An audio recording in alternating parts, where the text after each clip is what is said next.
Hello வணக்கம். பொட்டுக்கடலை சாம்பார் எப்படி வைக்கலாம் அப்படின்னு பார்த்துடலாமா? இந்த சாம்பார் செய்கிறதுக்கு ஒரு 10 நிமிஷமே ரொம்ப அதிகம்தான் அப்படின்னு சொல்லுவேன். டக்குன்னு சாம்பார் செஞ்சிடலாம். இதில் பருப்பு எதுவுமே தேவையில்லை, வெறும் பொட்டுக்கடலை மாவு வச்சு டக்குன்னு ரெடி பண்ணிடலாம். டேஸ்ட்டு பார்த்திங்கன்னா சூப்பராக இருக்கும். இட்லி தோசை எல்லாத்துக்குமே டேஸ்ட்டாக இருக்கும். நம்ம செய்கிற நேரமும் கம்மி தான். டேஸ்ட் வைஸ் பார்த்திங்கன்னா சூப்பராக இருக்கும். எப்படி செய்யலாம் அப்படின்னு பார்த்துடலாமா? இந்த பொட்டுக்கடலை சாம்பார் செய்கிறதுக்கு ஒரு 2 கைப்பிடி அளவுக்கு பொட்டுக்கடலை எடுத்துக்கோங்க. அதை இந்த மாதிரி மிக்ஸி ஜாரில் சேர்த்துக்கலாம். இது கூடவே ஒரு அரை ஸ்பூன் அளவுக்கு சோம்பு சேர்த்துக்கலாம். இது ரெண்டுத்தையும் நல்லா பவுட்ரு பண்ணி எடுத்துக்கணும். நல்லா இந்த அளவுக்கு பவுட்ராக இருந்தால் போதும். தேவையான அளவுக்கு வெங்காயம், தக்காளி, பச்சை மிளகாய் இது எல்லாத்தையும் கட் பண்ணி வச்சுக்கலாம். அடுப்பில் ஒரு வானல் சூடானதும் அதில் தேவையான அளவுக்கு ஆயில் சேர்த்துக்கலாம். ஆயில் சேர்த்ததுக்கப்புறம் கடுகு, கொஞ்சமாக சீரகம் சேர்க்குறேன். இப்போ பச்சை மிளகாய், வெங்காயம் நல்லா வதங்கி வரணும். ரொம்ப வதங்கணும் அப்படின்னு அவசியம் இல்லை. ஓரளவு வதங்கி வந்ததுக்கப்புறம் ஒரு 2-3 வரமிளகாவை கட் பண்ணி சேர்த்துக்கலாம். நம்ம இதில் வேறு எதுவும் காரம் சேர்க்க போகிறது கிடையாது. அதனால் பச்சை மிளகாவிலையும் இந்த வரமிளகாவிலையும் உள்ள காரத்தில் தான் இந்த சாம்பார் இருக்கும்.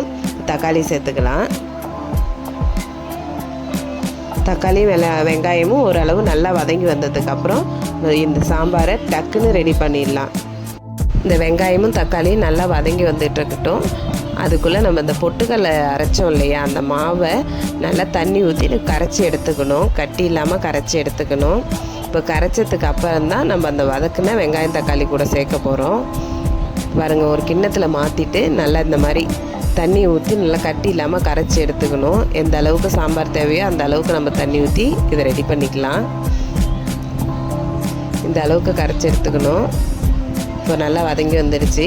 இது கூட மஞ்சத்தூள், சாம்பார் தூள் இது தேவைப்பட்டால் போடுங்க, இல்லைன்னா ப்ளெயினாக வச்சா கூட இது நல்லா தான் இருக்கும். நான் 1 ஸ்பூன் அளவுக்கு சாம்பார் பொடி சேர்த்துருக்கேன். நீங்கள் சாம்பார் தூள் சேர்க்காமையும் செய்யலாம், டேஸ்ட்டு நல்லாயிருக்கும். ஒரு 2 பல் பூண்டை இடிச்சிட்டு சேர்த்துருக்கேன். இப்போ இது கூட நம்ம கரைச்சி வச்சுருந்த அந்த பொட்டுக்கடலை மாவை சேர்த்துட வேண்டியதான்.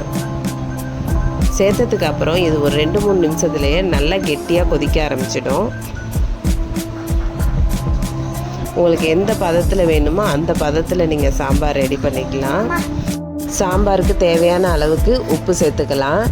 உப்பு சேர்த்துட்டு நல்லா ஒரு வாட்டி கிண்டி விட்டுட்டு இதை ஒரு 2-3 நிமிஷத்துக்கு அப்படியே கொதிக்க விட வேண்டியதான். கொதிச்சதுக்கப்புறம் பார்த்திங்கன்னா நல்லா கெட்டியாக வந்துடும்.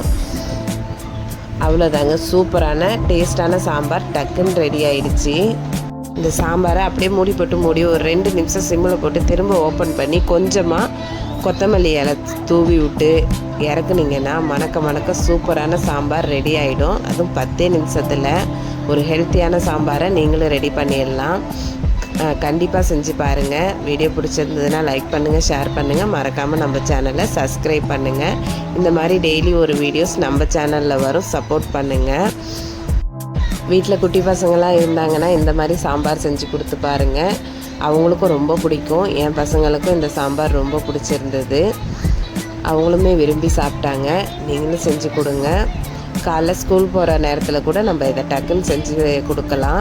லன்ச் ரெடி பண்ணணும், டிஃபன் ரெடி பண்ணணும் அப்படின்னு நினைக்கிறவங்களாம் இதை மாதிரி டக்குன்னு சாம்பார் நம்ம டிஃபனுக்கு ரெடி பண்ணி கொடுத்தோன்னா விரும்பி சாப்பிடுவாங்க. நம்மளுக்கும் டைமும் மிச்சமாகும். ஒரே சட்னி ஒரே சாம்பார் அப்படிங்காமல் கொஞ்சம் டிஃப்ரெண்ட்டாக செஞ்சு பார்க்கலாம். அவ்வளோதான் ஃப்ரெண்ட்ஸ், தேங்க்யூ. நாளைக்கு இன்னொரு சாம்பார் வீடியோ இதை மாதிரி போடுறேன். கண்டிப்பாக செக் பண்ணி பாருங்கள். புதுசாக யாராவது இருந்தீங்கன்னா நம்ம சேனலை சப்ஸ்கிரைப் பண்ணுங்கள். தேங்க்யூ.